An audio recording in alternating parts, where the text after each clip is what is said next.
Hello friends, hope आप सब बढ़िया होंगे।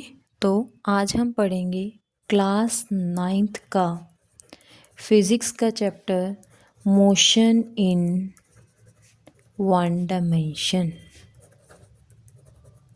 Motion in one dimension. सबसे पहले हम इसका मतलब समझते हैं। मोशन मतलब चलना, वन डायमेंशन मतलब स्ट्रेट लाइन में चलना। इसे हम बोलेंगे मोशन इन वन डायरेक्शन। अब ये चैप्टर पढ़ने से पहले कुछ बेसिक चीज़ें हैं जिसके बारे में पता होना बहुत ज़रूरी है। तो उसमें सबसे पहले आ जाता है फिज़िकल क्वांटिटी। क्या आता है? Physical quantity. फिज़िकल क्वांटिटी क्या होता है? जिसे हम मेजर कर सकते हैं।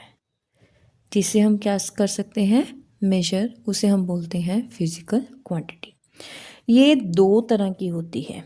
कितनी तरह की होती है? दो तरह की। एक होता है scalar quantity and another one is vector quantity. Scalar quantity, scalar का क्या मतलब है? जिसका सिर्फ क्या हो? मैग्नीट्यूड।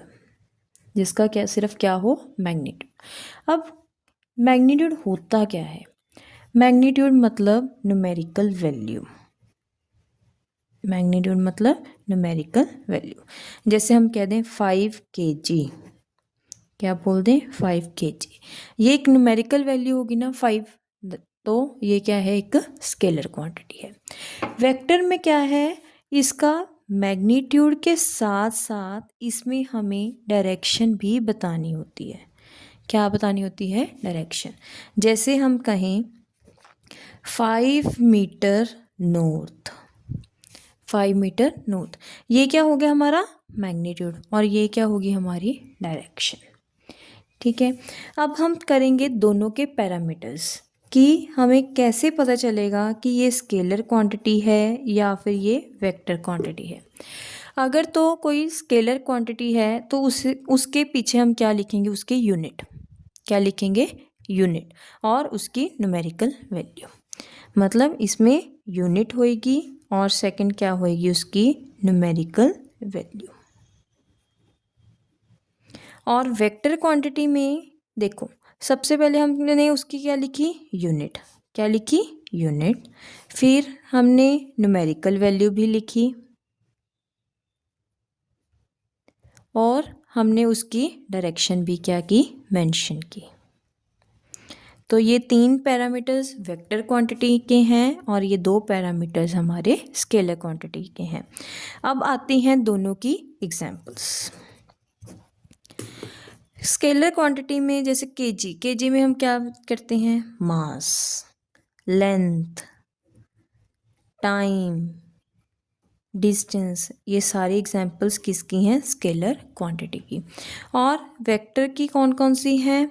डिस्प्लेसमेंट।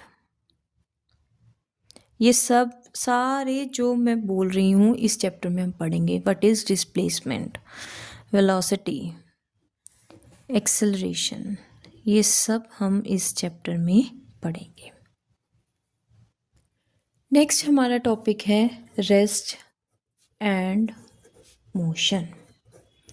रेस्ट, रेस्ट मतलब हम कहते हैं रेस्ट कर लो, मतलब अपनी पोजीशन ना चेंज करना, पोजीशन को विद टाइम चेंज नहीं करना। और मोशन क्या है? पोजीशन को विद टाइम क्या करना है? चेंज। उसे हम क्या बोलेंगे? मोशन। रेस्ट में पोजीशन को टाइम के साथ साथ हम चेंज नहीं करते और मोशन में पोजीशन के साथ साथ हम पोजीशन को टाइम के साथ साथ हम क्या करते हैं? चेंज करते हैं। ठीक है। उसके बाद अब हमारा जो मेन चैप्टर के टॉपिक्स शुरू होंगे उसमें सबसे पहले आता है डिस्टेंस एंड डिस्प्लेसमेंट। मैं दोनों टॉपिक्स इकट्ठे साथ साथ में आपको एक्सप्लेन करूँगी। अगर हम 1 बाय 1 करते हैं तो बहुत ज़्यादा कंफ्यूजिंग हो जाता है। डिस्टेंस, डिस्टेंस मतलब जो एक्चुअली आपने पाथ कवर किया है, जो एक्चुअली आपने पाथ कवर किया है। और डिस्प्लेसमेंट जो शॉर्टेस्ट पाथ है।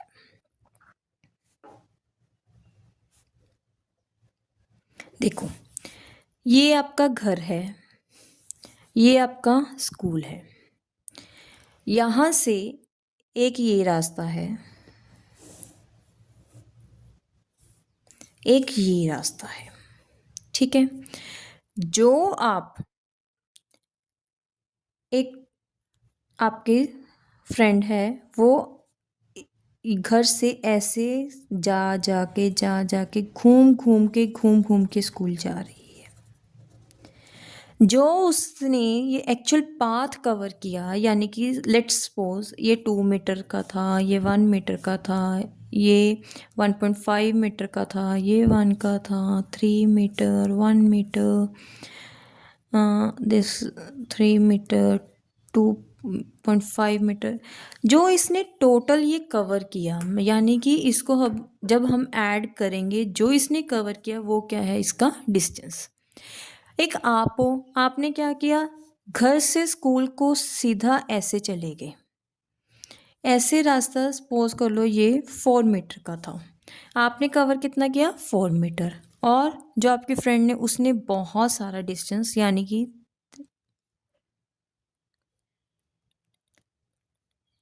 उसने 15 मीटर कवर किया, आपने 4 मीटर कवर किया। हमारी जो इनिशियल पोजीशन है, मतलब जहाँ से हमने स्टार्ट किया और जहाँ हमने पहुँचना है, उसके बीच में जो हमने एक्चुअली पाथ कवर किया, उसे हम क्या बोल रहे हैं, डिस्टेंस। जो उन दोनों के बीच में सबसे छोटे से छोटा रास्ता है, उसे हम क्या बोलेंगे, डिस्प्लेसमेंट। क्या बोलेंगे, डिस्प्लेसमेंट। नेक्स्ट वन इज, जो डिस्टेंस है वो क्या होता है, स्केलर क्वांटिटी है, यानी कि हम सीधा, एग्जाम्पल है, जैसे हमने सीधा लिख दिया 15 मीटर। डिस्प्लेसमेंट क्या है, हमारी वेक्टर क्वांटिटी है, यानी कि इसमें हमें क्या बताना पड़ेगा, उसकी डायरेक्शन भी बतानी पड़ेगी कि उसने जैसे 4 मीटर किस साइड मूव किया, लेट्स से ईस्ट। जो डिस्टेंस है वो पाथ पे डिपेंड कर रहा है कि उसने कौन सा पाथ चूज़ किया है। जो डिस्प्लेसमेंट है वो पाथ पे डिपेंड नहीं करता।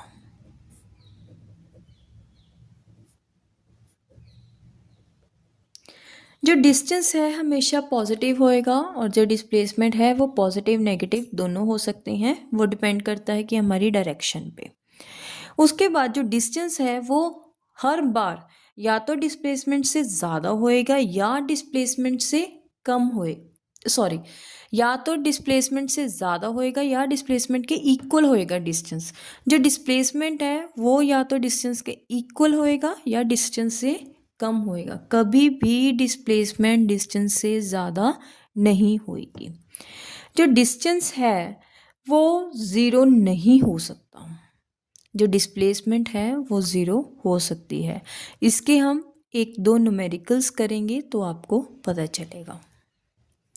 इसकी एक एग्जांपल है, लेट्स से एक सर्कुलर ट्रैक है, एक पर्सन ने यहाँ से शुरू किया, ऐसे मूव किया,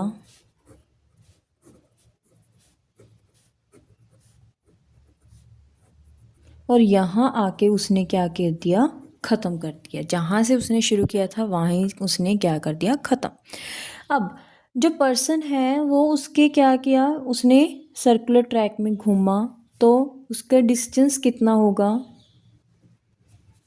मतलब हमने उसका पेरीमीटर निकालना है सर्कुलर का, वो क्या होता है 2πr, क्योंकि उसने उसके पैरामीटर में घूमा।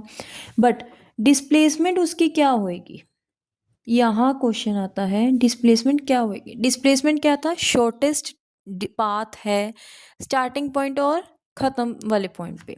अब यहाँ पे उसने यहीं से उसने स्टार्ट किया, यहीं से उसने ख़त्म किया, तो इन दोनों के बीच में डिस्टेंस कितना हुआ, ज़ीरो। तो इस केस में डिस्प्लेसमेंट क्या होएगी, ज़ीरो। होप आप सबको ये टॉपिक समझ आया हो। बाकी के टॉपिक हम नेक्स्ट वीडियो में स्टडी करेंगे।